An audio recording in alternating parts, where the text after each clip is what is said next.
Welcome, everyone, to this lecture,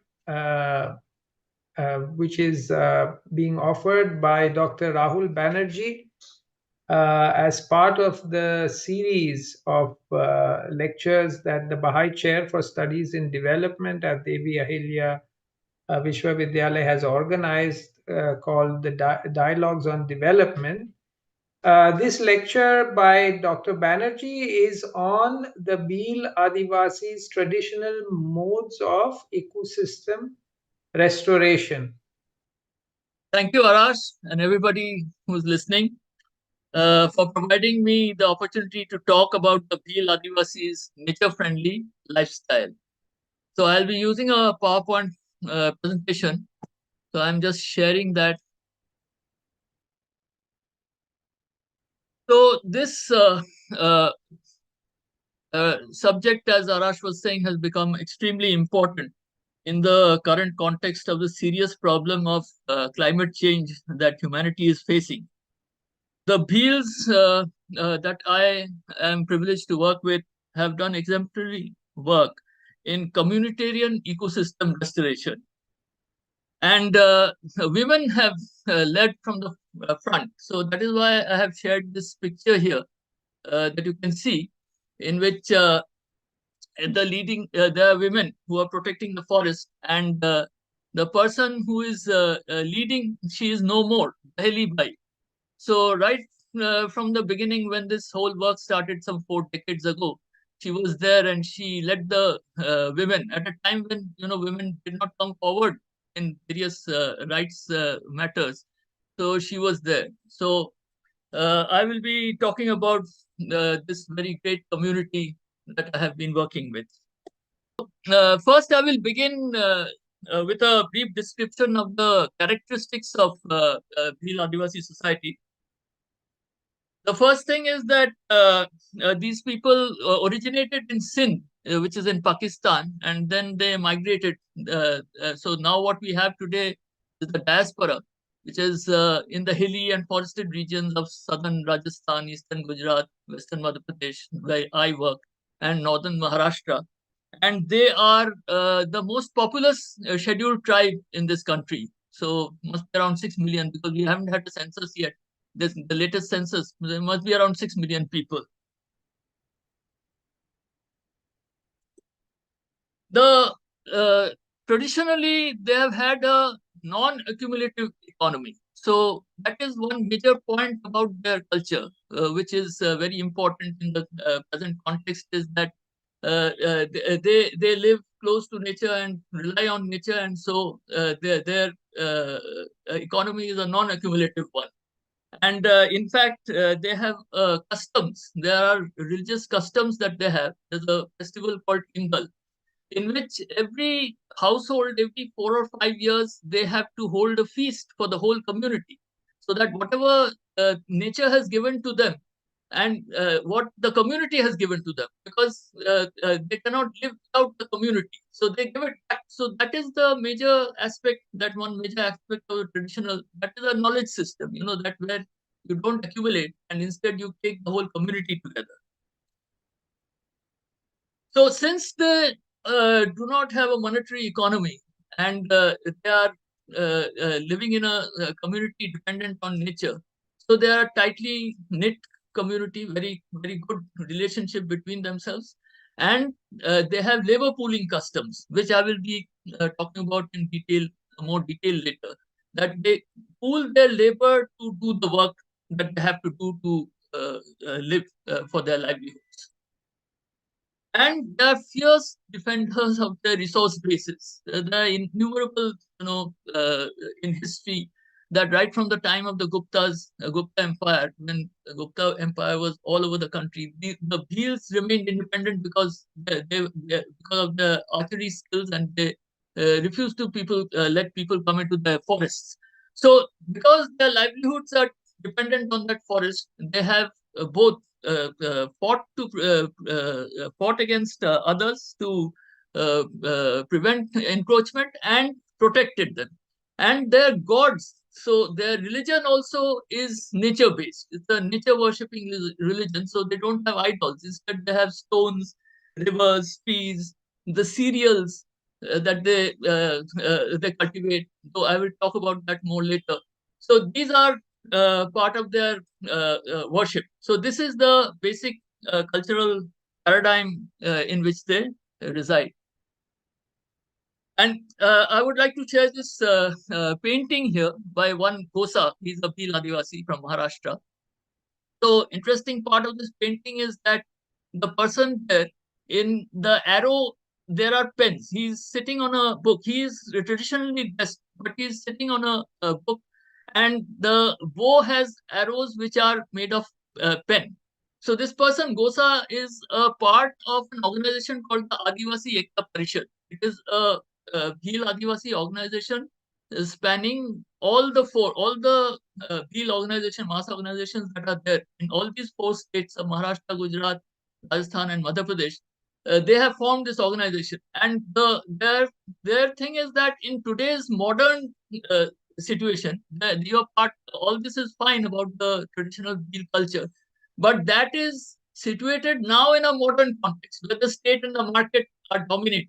So you just can't sort of idealize and about that traditional culture, because that will get wiped out in the modern system. So that is why this painting is important. It conveys the Adivasi Ekta Parishad uh, thinking that in a modern context, while saving the good points of our old traditional culture, we have to also engage with the modern system and ensure that our traditional culture survives in this modern system and it doesn't get wiped out. So this is very important. I'll come back to it again and again. So before going into what exactly the Bhils have done in the context of climate change, let us first see what are the problems that we are facing, the environmental problems that we are facing. First is the water. There is a hydrologist, Norwegian hydrologist called Falkenmark, and she gave a few indicators. So the indicator for water stress at the national level is that there should be 1,700 meter cube per year per person. If that level of water is not there, then that nation is water stressed. And for scarcity, it is 1,000 meter cube per year per person. Now in India, on an average, it is 1,400 meter cube per year per person. So we are actually water stressed on the whole. But if you see the maximum areas in India, there are naturally water scarce. 70% of the area, except for the Indo-Gangetic Plain, and the Western Ghats and some areas on the coastal regions, the rest is water scarce. So there actually the situation is one of water scarcity. The water scarcity situation is there. So this is the first problem. Next is that of agriculture, where due to the use of agricultural machinery, there's a lot of emissions going on. Loss of soil fertility has taken place. So soil is a major carbon sink. It can soak in a lot of carbon. But if the soil fertility goes down, then the soil stops acting as a carbon sink and it cannot absorb the water, the carbon that is emitted. Then use of synthetic fertilizers. In this country, there is a various problem. We won't go into that, but there's a various problem. And nitrogen is used more than it should be. The NPK, nitrogen, phosphorus, and potassium, there's a ratio of 4:2:1. But what is happening is more of urea is used because urea is subsidized, so more nitrogen, and the plants have a capacity of absorbing nitrogen. If you give more nitrogen, that is not absorbed by the plants, and then that gets denitrified by bacteria, and that emits N2O, nitrous oxide. So that is a major problem that is there. That nitrous oxide, which is 200 times more, global warming potential than carbon dioxide. That is emitted continuously from farms because of this overuse of nitrogenous fertilizers. And then there is this problem of loss of agrobiodiversity. Because of the kind of agriculture we practice, we had a hugely diverse system that biodiversity is going, and we are just cultivating a few hybrid varieties. The third problem is that of energy. We have very low energy consumption. It's just 2 units per day almost. That is the average consumption. Whereas countries like USA and all have 30 to 40 units per day, per capita per day consumption. So even with this low consumption, we are in a soup in India, because it's a high dependency on coal, and the electric power that is produced, that is in a problematic. It's running in loss and things like that. And then crude oil import bills are there. So fossil fuels, we are using a lot of fossil fuels even at a very low consumption, low per capita consumption. And if you want to go higher per capita consumption with fossil fuel energies, then we are in serious trouble.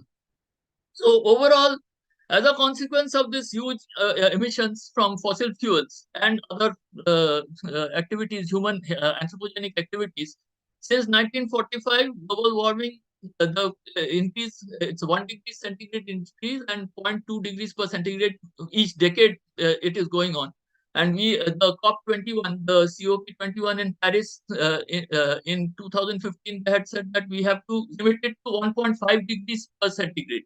1.5 degree centigrade. That is the maximum that we can go if you want to avoid climate change. But that is a problem.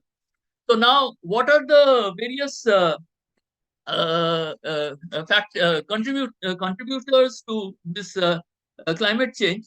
So there is this from electricity and heat, production of electricity and heat, that is a maximum. But even if you see cooking fuel consumption, that also is pretty high. So the whole thing now is that we have to mitigate this. This climate change we have to. So what are the two main means of doing it? One is transition from fossil fuels to renewable energy, various other kinds of energy which do not emit, and the other is to carbon dioxide removal from the atmosphere.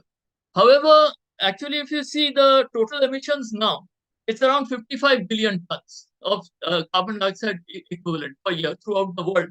And the amount of removal that is taking place mainly through forestry is just 2 billion tons. So the main thing that we have to do to mitigate is reduce our emissions and reduce our consumption. So in both these respects, that is why now I will come to why it is important that we, learn from the fields. In both these respects, whether it is reducing our emissions or consumption, as I mentioned, they have traditionally a subsistence lifestyle. So their amount of emissions or, consumption is very limited. And secondly, they are very good at conserving forests. So in both these respects, we have to do climate change mitigation. And in both these respects, whether it's reducing emissions or whether it's carbon dioxide withdrawal, removal from the atmosphere, in both these things, the fields have a lot to contribute, a lot to teach us. So here I am talking about the knowledge of the fields with respect to climate change through communitarian ecosystem restoration. So what are their knowledge systems that are very good, that are very important in this? So the first thing is their custom of labor pooling. So the everything else hinges on this, that the community comes together and whatever work it does, whether it is to build somebody's house or whether it's a agricultural operation like weeding or harvesting, or whether it is protecting forests or doing soil and water conservation, these are things that they do together. It is not just one person doing it. So the whole community comes together, they decide they have to protect the forest. So this is the major knowledge system that I personally have learned from them, that this community coming together and working together as a community instead of as individuals. In this market system, we are all individuals. We just work for money and we get money and buy and things like that. That is not the system here. They work together traditionally, that is. So then this protection, this community cooperation that is there, that becomes extremely important for protecting and regenerating forests. See, if you want to grow forests, if you plant a sapling, if you just do plantations, if you plant a sapling, then it's very difficult ensure that that sapling actually becomes a tree, because there are various problems. You have to prevent grazing, then you have to provide water during the hot summer. Most of the saplings die, so you have to provide irrigation and all these kind of things. So it's better. So what the Bhils do, they are not going in for all this plantation thing. In India, we have wasted crores and crores of rupees doing plantation because eventually they don't survive. So what the Bhils they do is they just protect those forests that are already there. Those protect. So what happened was that due to forest department logging these areas that we work with, the organizations that we work with, those forests had got degraded. And then when the organization was formed, and then they decided that they have to protect the forest, they circled off their forests, and they prevented even the forest department from coming in. And they said that we are going to protect this, we'll have our own rules and like that. So now over 70 in Alirajpur district, over 70 villages, there are 13,000 hectares of forests have been protected by the people through this community protection. The first photo that I shared, that women going out and protecting the forests. So this is one very important thing that they have done.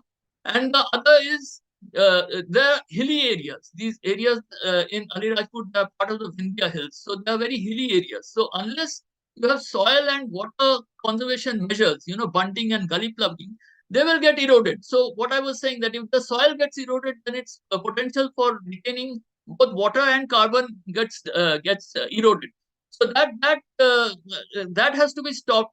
So over thousands of hectares, again, same thing. They get together, come together, 10 to 15 families, and they decide that okay, we will do some bunting either on common land or on somebody's farm, and everybody comes from his own home and contributes the labor and goes back. So there's nobody paying anything. So this is another very important thing that they are doing, and they have done it throughout over thousands of hectares. Then traditionally, they have what the Bhil Adivasi agriculture is called default organic.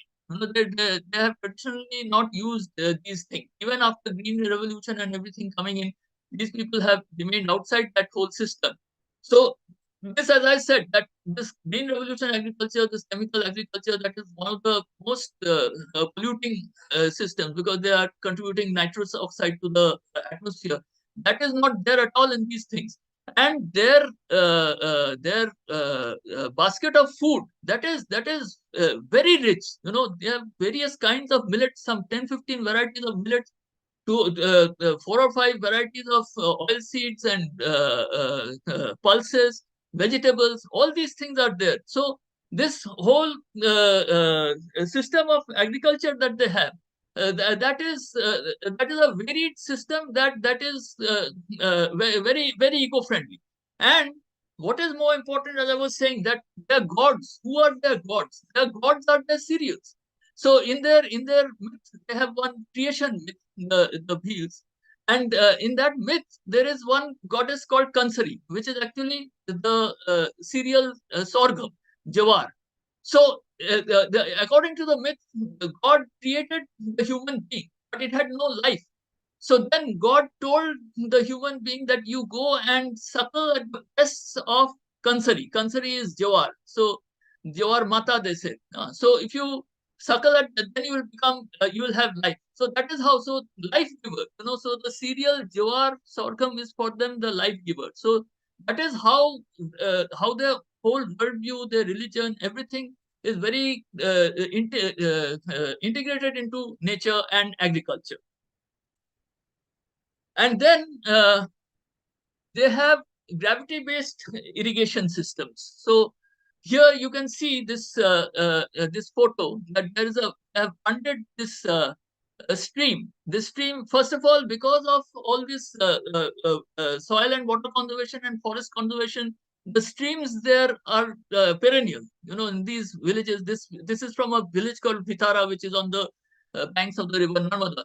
So there the streams are perennial, and then they burn these streams, these weirs, and they divert the water to their farms, and it goes by gravity. So they are not using fossil fuel or electrical energy or anything, and this is still there. These are running in Bhitara. So this is a very important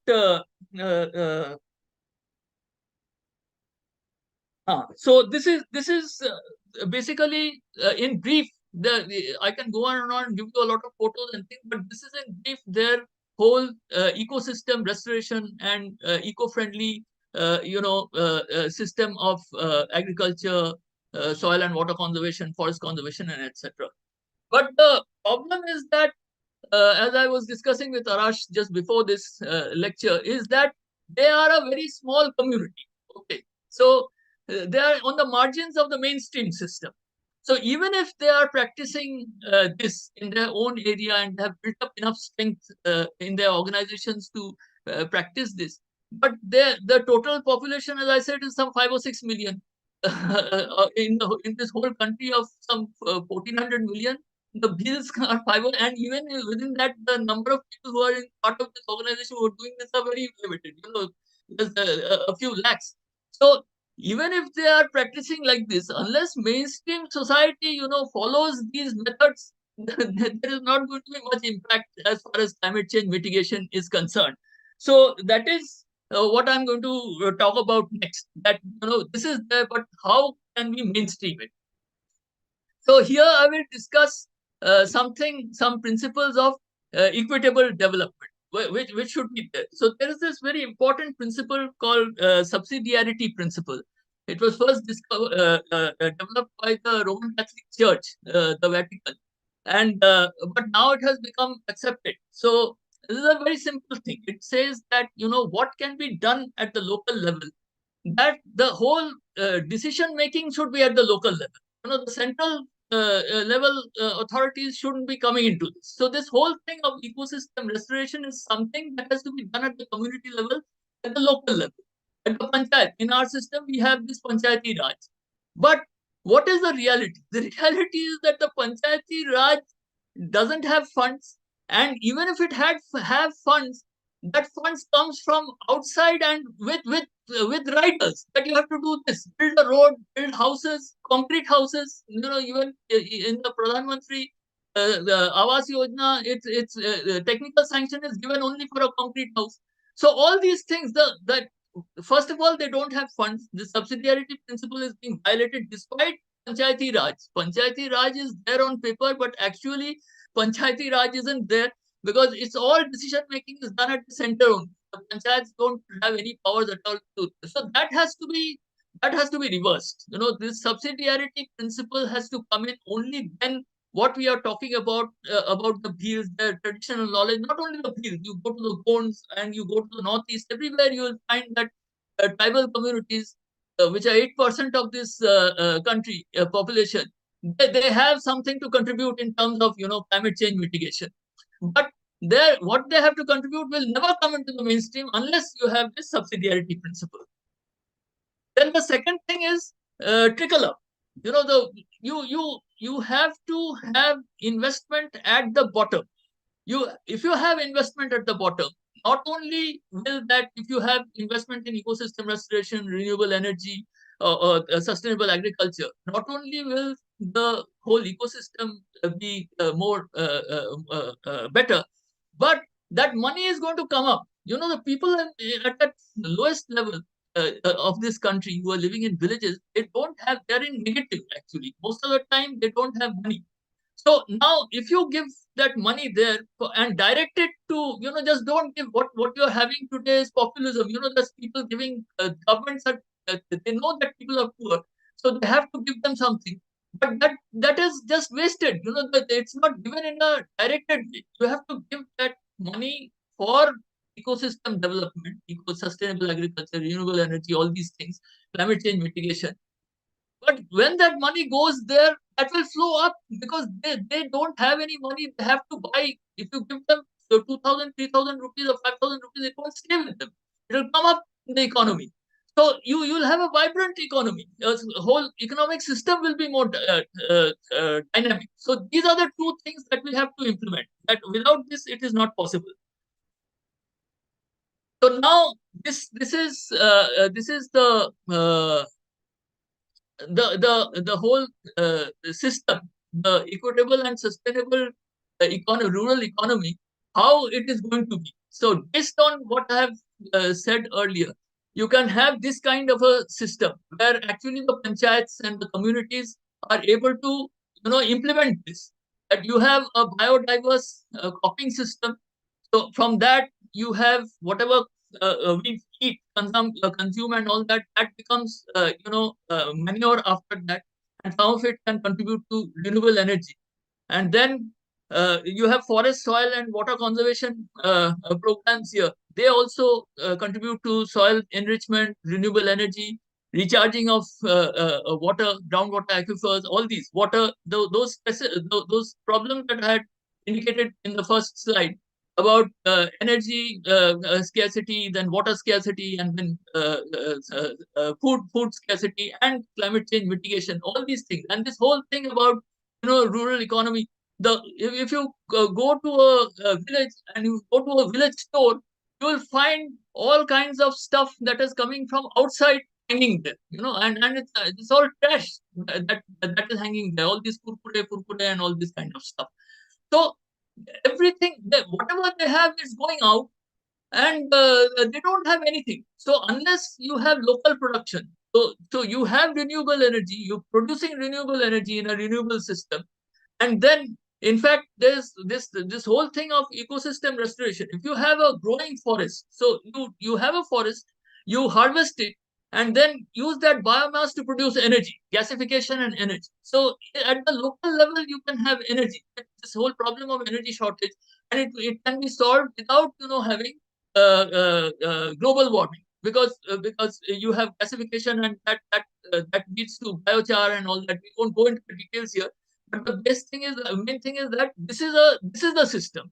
So this system, once you have subsidiarity principle and trickle up implemented by the government, then you can have this system working there. And then this system, because it is based on the knowledge systems of the Bhils or the Gonds or the Adivasis, this will lead to a sustainable and equitable rural economy. And this is the last slide. I don't speak very much.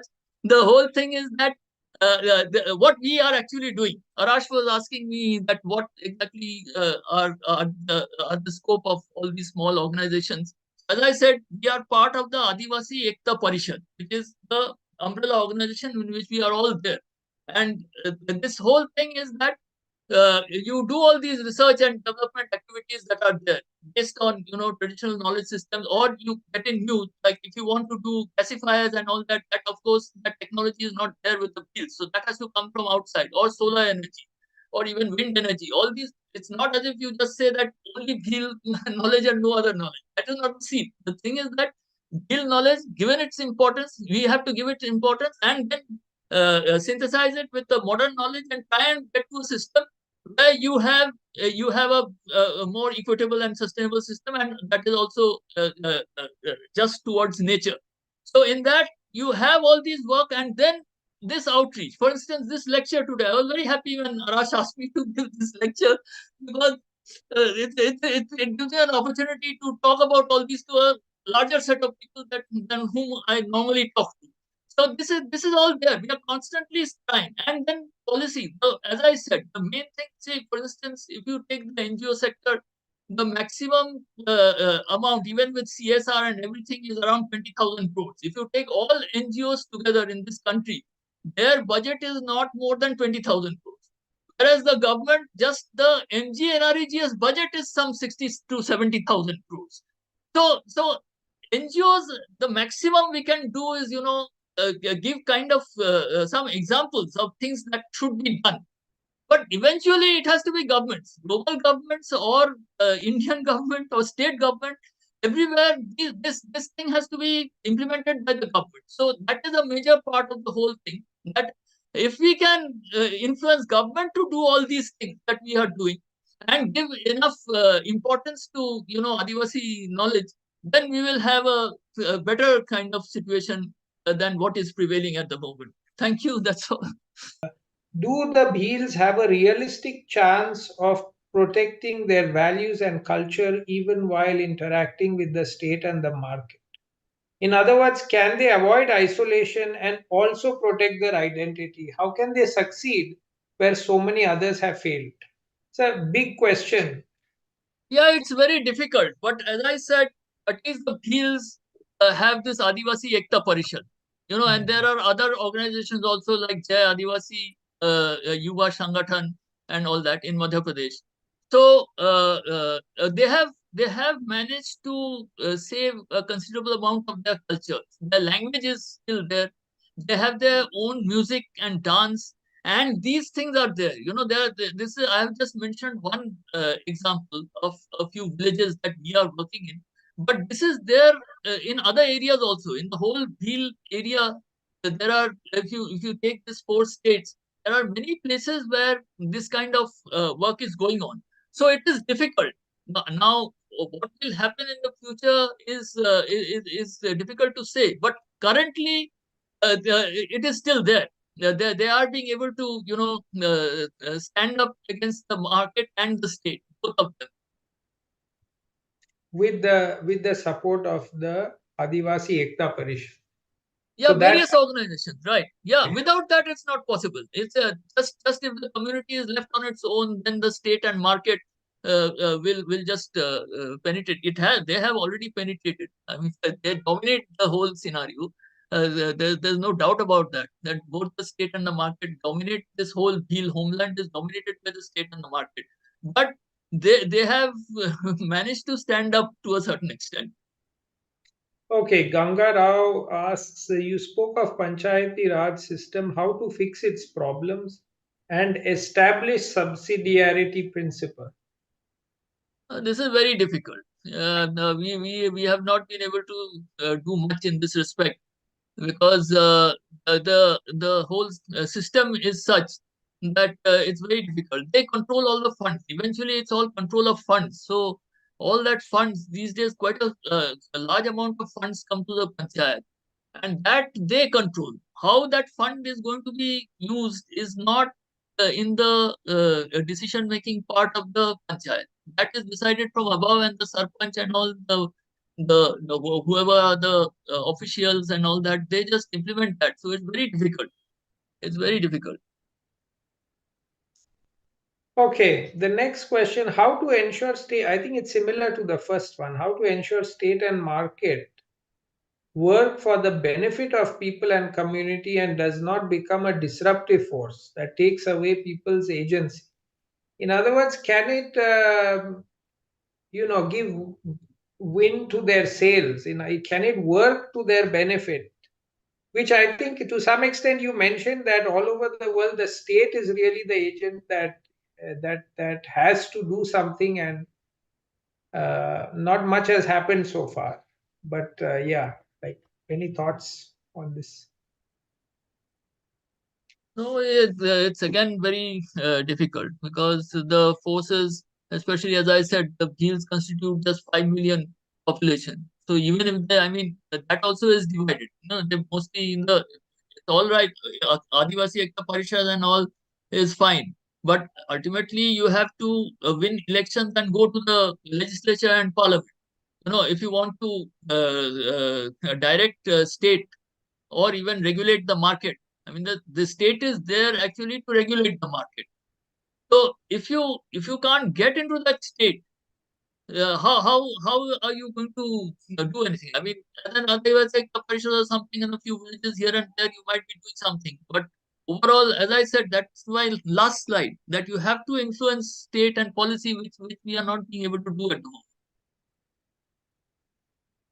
Okay, Shantanu Chakraborty asks, if labor is being pooled by Bhil Adivasis, does it mean they do not own individual plots of land for farming?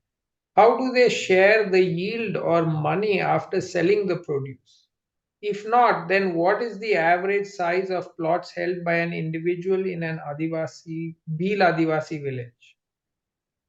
No, no, they own their own small plots of land. They're very little, even less than 1 hectare. The average in Alirajpur, the average land holding will be less than 0.5 hectare.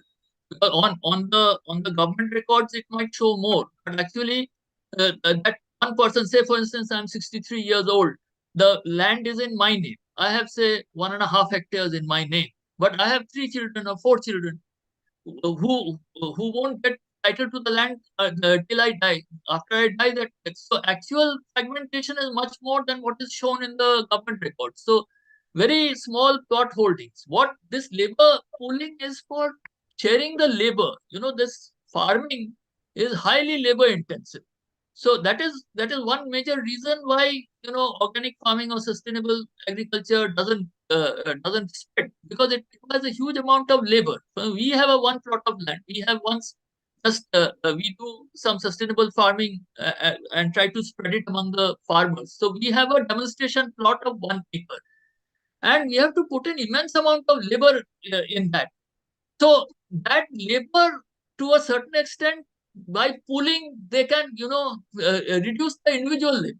One household, the amount of labor it has to put in on its own farm, that gets shared. So every household, they come in and then they do it. So that is the thing. But the average plot size is very low. That is why this high level of migration is there, because this agriculture is not able to sustain them. So then they migrate to Gujarat, and even as far as Maharashtra and Kerala also, people are now going. Wherever they can get some additional income, they go. So that is another loss. They are losing their labor to some other area. So they are exporting their labor. That labor can be used. These traditional systems that I have described, those can be augmented even further if the state provides that money and tells them that you don't go off to Gujarat or Rajasthan, Gujarat or Maharashtra or whatever. You work on your own farms and your own neighborhood, on your own village to improve it. So that can be done, but that's not happening. Okay, another question is, do the villagers who are farming on forest land get price support, crop insurance? No. Nobody gets price support. The price support in Madhya Pradesh is for just this thing, this wheat. There is price support for wheat. Other thing, there are not much price support. And these people, they don't produce much wheat. The Adivasis in Alirajpur, they have begun producing, but generally no, because they don't prefer eating wheat. They prefer eating their own jawar, bajra, makka, and all that. So they don't get. There is crop insurance also is a big scam. Actually, nothing happens. There have been innumerable instances where I have had to file complaints. That people have not got the insurance companies. They don't. Actually, there should be a system where automatically crop insurance should come to a farmer who has lost his crop, but that never happens.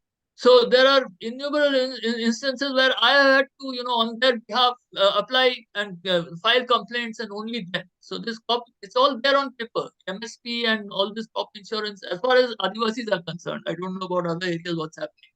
They are not there. They're not there in reality. Can modern technology be made to work for communities like the Bhils? Experience shows it is a more destructive force by changing people's motivation for work, etc. Yeah, actually, that's why I said it has to be a synthesis. What kind of modern technology? If you can use modern technology for renewable energy, or if you can use it for say processing, agro processing, and all these things. Agro processing is a very labor intensive work, and traditionally it is done by women, so it's a drudgery for them. So now, if you have millets, especially, the problem with millets is that processing of millets is a very laborious process. So you have to have machines for that. So that machine, so modern technology that helps the community, that should be there. That doesn't come in, but instead, if something else comes in instead, then that's going to be harmful. So the whole thing is that this again, the subsidiarity principle works out. That those people decide what kind of modern technology that we should use. Instead, you're forced to use chemical fertilizers and pesticides and all those things. They come to the market. These things are not there. This whole thing I have been arguing for such a long time on this whole thing of gasification of biomass, agri biomass and forest biomass. You see, this sequestration of carbon is done by a growing forest. If you have a forest of mature trees, that is not going to sequestrate carbon. You have to have a growing forest. So you have a forest that is sustainably harvested, and you irrigate it and fertilize it with manure and things like that. Those are all labor intensive processes. So you create employment. This whole problem of employment in rural areas, which is not there, so people are migrating. You're creating employment. At the same time, then you are creating this biomass, which you can then gasify and produce electricity or use it for some other energy purpose. So that the I had a debate once about this with somebody. And I did a back of the envelope calculation, and that is that through this ecosystem restoration, sustainable harvesting of biomass, and then gasification, we can meet 40 to 50% of our current electricity needs, energy needs. But that requires investment. This whole thing is that government has to lead in that, because this private sector will go in, they won't go in for distributed energy.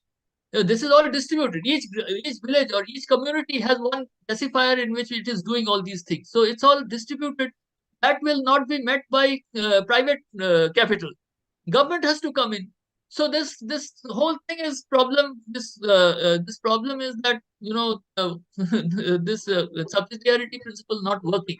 This is a problem. Thank you, Rahul. There's another question. What specific skills do migrant workers in Alirajpur and Jhabua identify as crucial for improving their livelihoods? And how can NSDC tailor skill development programs to address these identified needs effectively? No, these people, see, they what I have already listed that you need they have their skills. They don't need skills from outside. See, that is the whole thing, that their skills in forest conservation, skills in soil and water conservation, skills in renewable energy can come in from outside. This gasifier technology and all that can be brought in. All these things, that investment. Now, problem is that investment is not taking place in Alirajpur. It is taking place in Gujarat. So all the work is being created there, and there these people are going as laborers. So even if they go as skilled person, there's a limited amount. The higher you go up the economic ladder, the amount of jobs is less. The maximum amount of jobs is at the bottom. In ecosystem restoration, sustainable agriculture, these are labor intensive things, and this is where you have to. So it's not a question of developing skills. The skills are already there, appropriate to their area of living, but the investment is not there. So if you can put investment in here, for MGNRGS is a beautiful scheme, and we used it in the initial years. NGNRGS had this component for nature conservation, natural resource management. So all our village people, they used to demand that we want to do this soil and water bonding, soil and water conservation, or some earth and dam or something like that, and people used to get that work. But now in Madhya Pradesh, they have become useless. The MGNRE, what they are doing is that the Pradhan Mantri Awas Yojana, that provides some 1.5 lakhs or something. And they insist in that technical sanction, they say that you have to build a concrete house.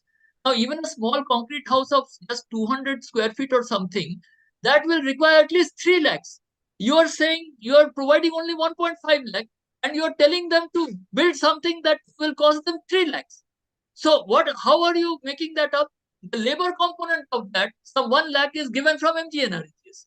So MGNRGS, that funds that we used to earlier access for ecosystem restoration, now it is not available. And it's very difficult to fight. Somebody had asked that question, that panchayat system. It's extremely difficult, even for an organization like ours. They will just dilly-dally the whole thing. That whole system is such that if they want to stymie you, they can easily stymie.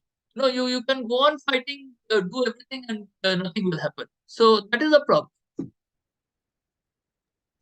Okay, another question. In forest areas, how do Bhil community balance land use in terms of using up more and more land for agriculture? No, that is not the case anymore. Primarily because agriculture has become a loss-making proposition. So agriculture does not give them anything but their food. That also part of the food, because they don't get any vegetables and all any. It's just some cereal. They have the land, they're doing it. Rest of the time they're migrating outside. Okay, so now and the amount now what has happened is that in our areas, in those 70 villages that I'm talking about, people find it more, they have that awareness to realize that the forest, that and if it is forested, it is more valuable than if you just do some useless agriculture on that. And in those villages that are not part of the organization, there they have that common land has become barren. So there is there is neither any forest in that and neither any topsoil. So there is no scope for agriculture anymore. So the thing is that was a earlier case, very early. Earlier, that was the case where there was this encroachment for this thing, but that after the Forest Rights Act came in 2006 in Alirajpur, at least what happened was all those got settled because of our organization. We were strong. We managed to get all those claims that were there, individual claims that were there, that were settled. Apart from that, the land that was there, that was protected by the community as forest. So there's nobody can go into that because the community controls that and they have decided that they want to keep it as forest. So the situation is not like that anymore in Aliraj.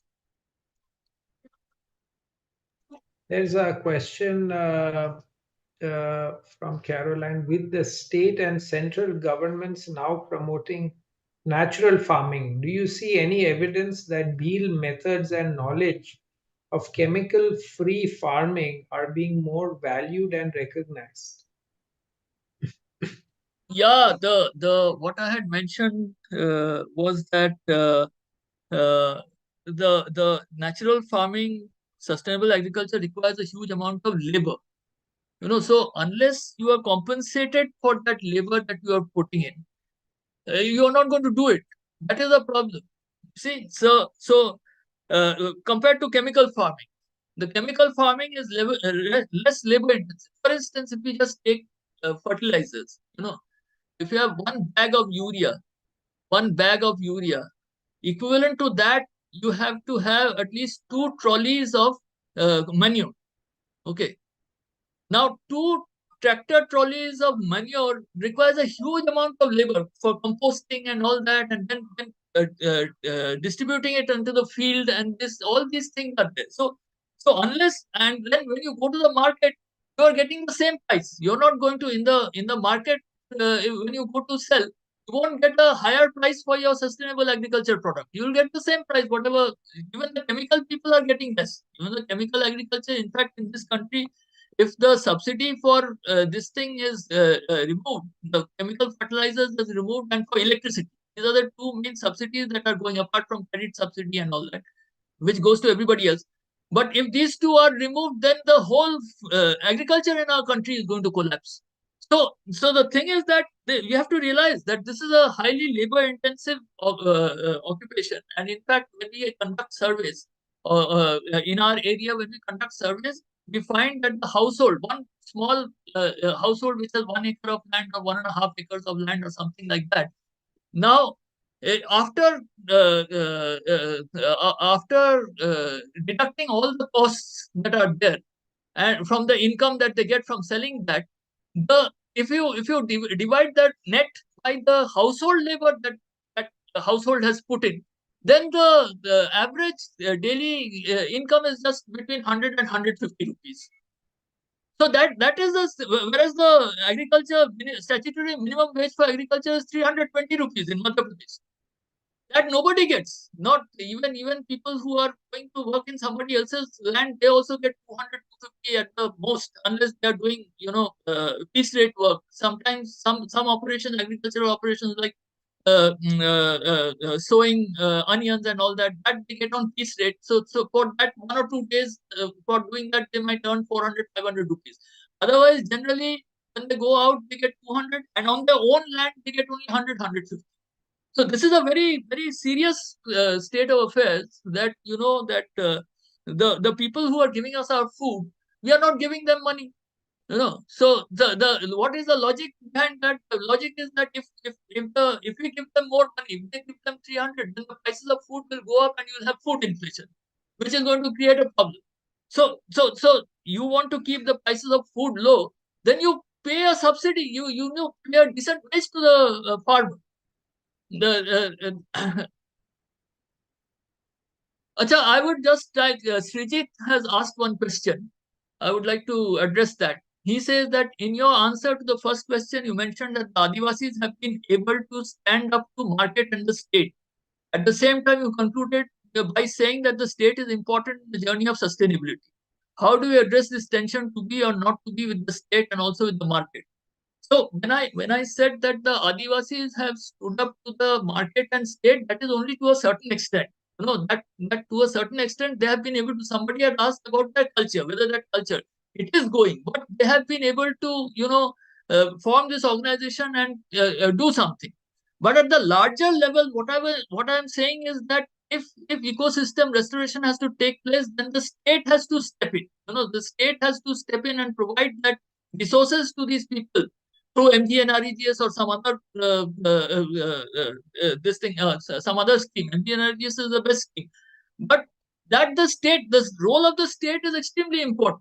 And I have continuously said everywhere. I have said that what we are doing, we are just on the margins. We are some 40, 50 villages. That is nothing. This country has 5.5 lakh villages. So unless the state comes in and intervenes, it's not going to be possible.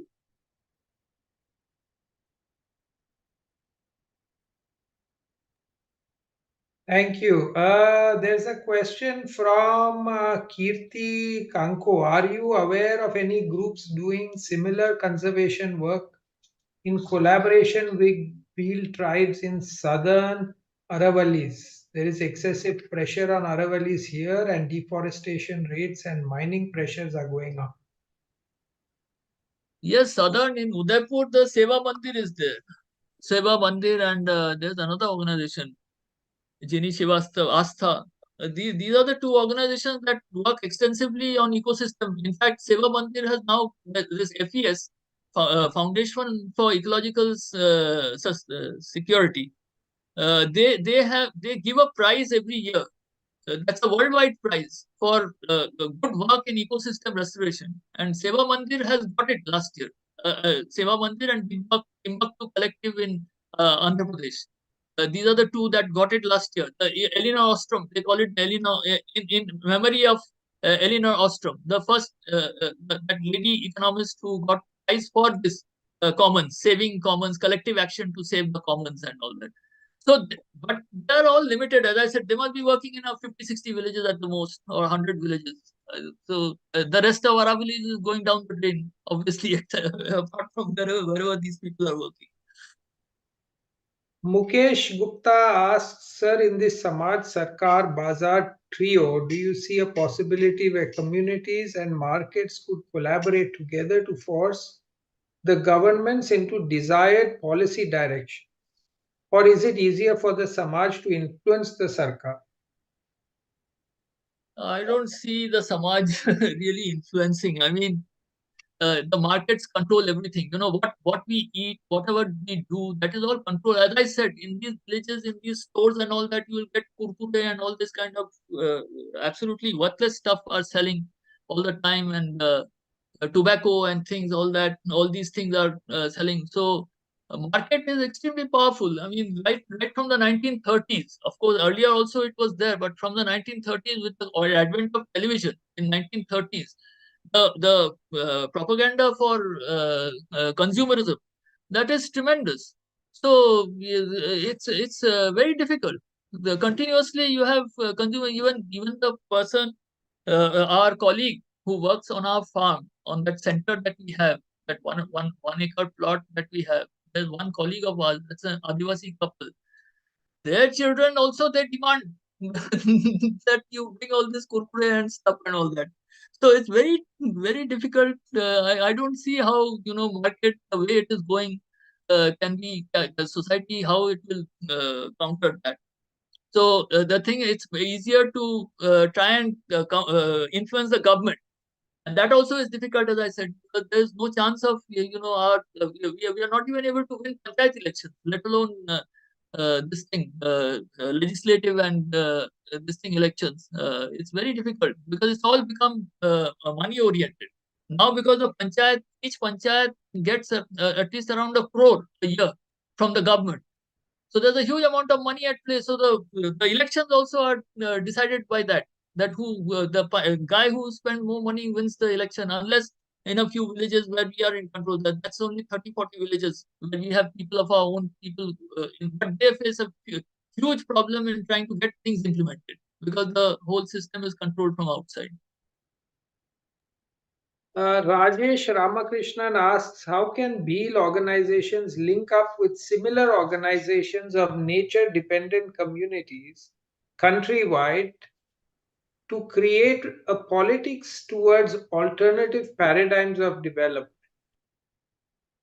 There are efforts. I mentioned this Adivasi Ekta Parishad. So they are part of a larger network among tribal organizations in the country. So and they try to, but the whole thing is that all this networking requires money. So that becomes a problem. That how for instance our organization, see, it's not self-sustaining. The work that I do, that money doesn't come from the bills. It comes from outside.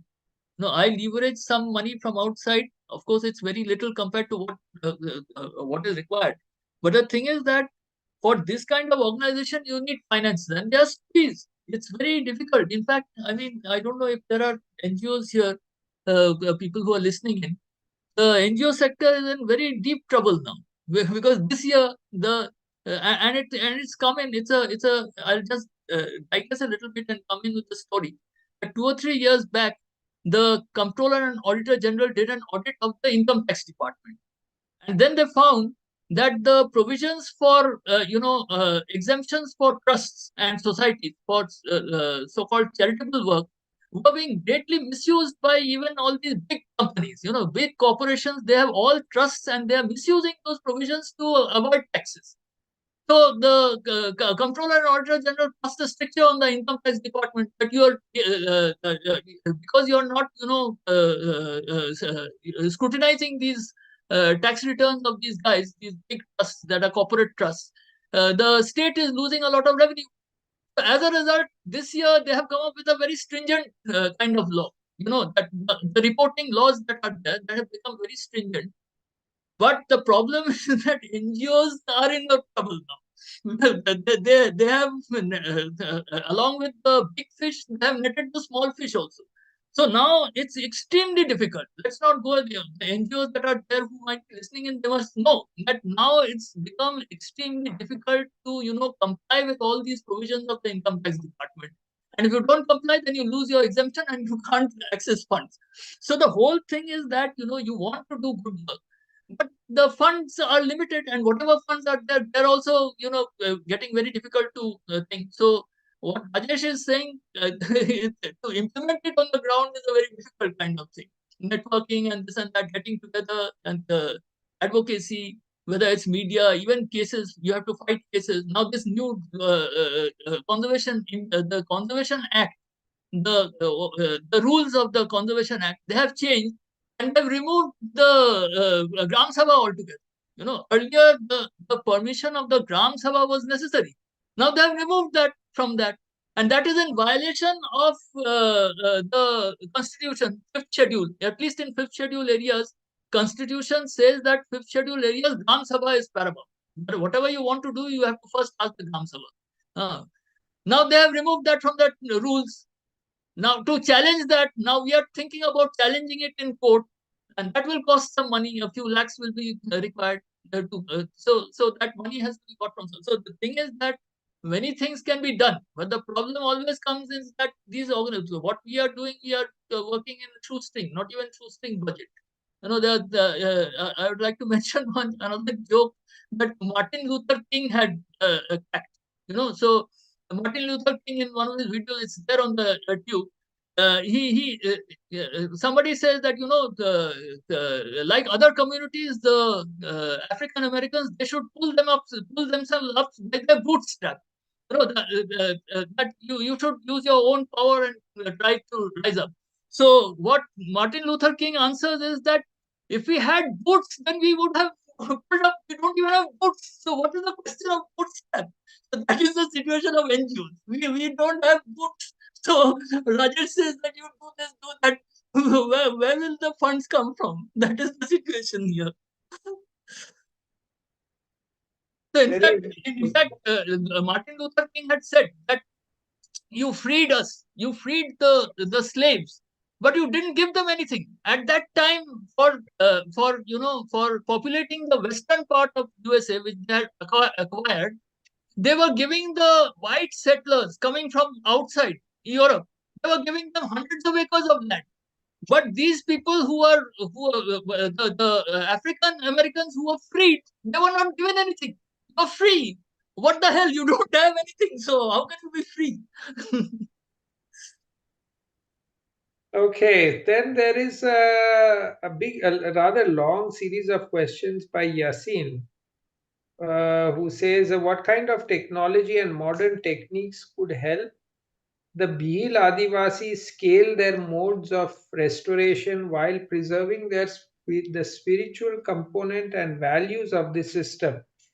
What kind of legal, technological, and most importantly, educational innovations are needed to make the adoption of such practices universal and applied in different environments and settings around the world? How can other agricultural communities, not necessarily related by kinship, learn to work in such a unified manner? Any So thoughts you have on this? yeah, it's not, as I said, it's not.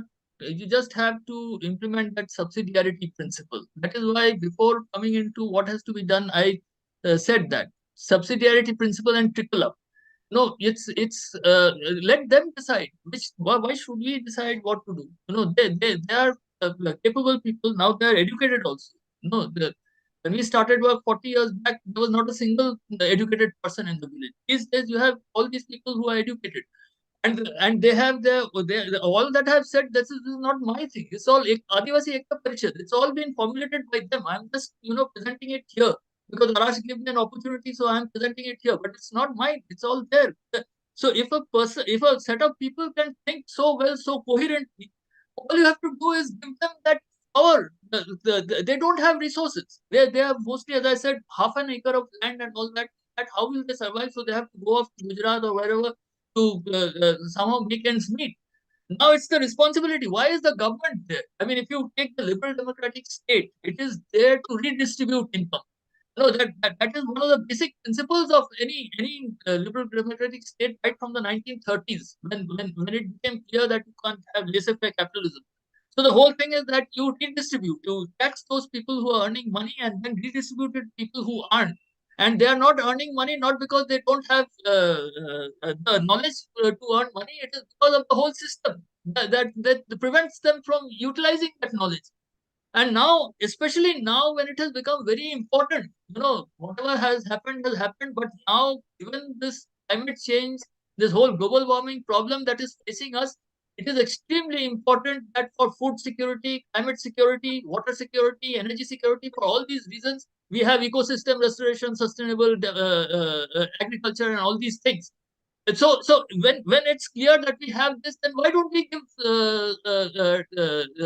those people, for instance, people who are taking part in totally unecological activities, like trading on the stock exchange and whatever. So that profit that they're earning, you tax that and give it here for work that is going to save them also. I mean, you can go on trading, and a few years down the line, there won't be anything to trade over. Because this is serious. One thing we have to realize is that, global warming, the way it is going, and everybody, like Arash and I were discussing just before this lecture started about Indore. We are now both based in Indore. This year, the temperatures in Indore are much higher than what they used to be. It's not winter at all. So all these things are they're clear. They're clearly coming that the ecological hit back from nature is coming, and it's getting more and more serious. So 10 to 15 years down the line, we'll be in serious trouble. But even after that, this nothing is changing.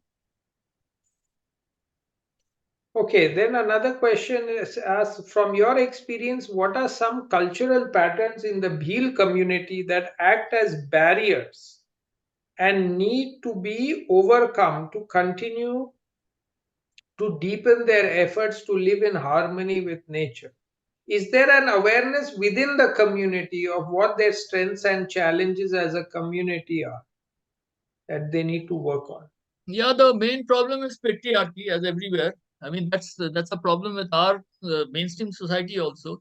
So even Bhil society is highly patriarchal, and women are oppressed in various ways. That's a different discussion altogether. So that is there. And then this superstition, and that also women suffer, which is witch hunting and things like that, and various other superstition is there. So all those things are there, and the AEP, Adivasi Ekta Parishad, recognizes all this. That is why that first picture was there, that you have the traditional deal, and then you have the modern knowledge also, what has come from education and research and science and all those things. They have to be synthesized, so that thing is there. But the main problem is that education, you have to have education. For instance, we have a school, we run a school, we have a residential school where around 250 children, where apart from the syllabus that is there, what is the government syllabus, in extracurricular activity, they learn all these things. That whole school campus is one natural haven kind of thing. So you have sustainable agriculture in that, ecosystem restoration, renewable energy, everything is there. And those children learn. And there's a studio also, a cultural studio where content is made. We have a channel called Bhil Voice channel. So in that Bhil Voice YouTube channel, these children, the children, Adivasis, they make videos and they upload. And it's all related to culture and all this ecosystem restoration and all that. So education is important. So we how many people are we teaching? How many students? Just 200. And actually there are millions, as I said. So unless this whole thing, this education, all this that I'm talking about is part of education also, how are we going to change? So it's a very heavy task, very difficult task. Okay, Mihir Bharadwaj has a question, which is in your view, in the context of the Bhil community in southern Aravallis who are selling away their ancestral tribal land for development purpose through land agents, and they end up encroaching land in the wildlife sanctuary and reserve forest. And while doing so, they are clearing a large part of the sanctuary and the reserve forest. What is your say about this? What do you have to say about Yeah, what to say? The if the market is so strong, somebody comes and offers you. I would like to ask me that if somebody comes and offers you 1 crore, to do something, some bad thing, you'll have to think about that. You are, of course, you have a lot of sort of, you're philosophically and everything, you are strong and all that, you will resist. But mostly people, if somebody, all these are all living on the edge. They don't know where the next meal will come from unless they go and migrate somewhere and work. Then if I go and give them 1 lakh rupees or 2 lakhs rupees for something, they'll say that fine. And most probably that whole encroachment thing is also part of that whole package. Whoever agents are selling them this land, they're also saying that we'll arrange with the forest department so that you can go and really encroach in that area. So it's not as if these people are alone. This whole system is there, mafia. So it's very difficult for a poor person who doesn't know where the next meal is going to come from to resist this kind of pipe that is coming from the system. It's extremely difficult. Okay, then Mukesh Yadav has another question. What type of agro processing equipment are commonly used in the region, and how can NSDC provide hands-on training to migrant workers for livelihood? So the agro processing, mainly these people, they just have for making flour from the grains. That is the most, in most cases, that you have that only. For higher level micro, it's, you see, the thing is that if you say have a processing unit, then you have to sell that product. Okay, so who is going to buy? Somebody who has money. These people don't have money. So the whole thing is that to set up some kind of agro, first of all, the production is very low. As I said, one acre of land each, so the whole production of Alirajpur is a very low amount of production. So there's not much surplus from agriculture. There is not much surplus. A very limited amount of things, and that was soybean and things like that. Now the people have started producing soybean and cotton. Now soybean, cotton, and all this, the processing has to be done centrally. If you have this distributed processing, then again marketing problem comes in. So it's not just about giving somebody some skill. If that somebody has given you are given some skill or some technology, then the product of that, how are you going to sell that? You have to sell that, so that if there isn't a market there among those people, because they are very low people, they don't have much buying power, then that product will go outside. So what I was saying was that it's more important to ensure that there is money at the bottom. You provide money at the bottom, and the rest will take care of itself. You provide a skill, but you don't provide money. So unless you provide money and for better utilization of the skills that they already have. That is, I have mentioned once again that this whole lecture is about their skills, which are very relevant in the present context, and they have been there, they're honed, they're perfect. They are the best forest conservators. They are the best soil and water conservators. So if they are already best in that, so why don't you provide the money for that? You provide the money for that, this will take care of itself. Okay, then Yasin has another question. In your opinion, which kind of investment mechanisms are more suited to scale such initiatives? I mean, this goes straight to your point of money, whose main focus is not maximizing financial return. What would be the features and values of the perfect investment fund which might financially assist such projects to grow? I guess the question more broadly can be that where's the money going to come from? If it's the market, then the market is looking for quick returns. If it's the state, then that comes with its own riders. So, how can the resources be raised in such a way that it does not compromise the integrity of the process itself? So the market is not going to do it. If the market had done it, it would have done it. I mean, it's a standard thing. Anybody who has read environmental economics will know that these are public goods. Like the police, for instance. Can you see, the police is a very important institution of the modern state.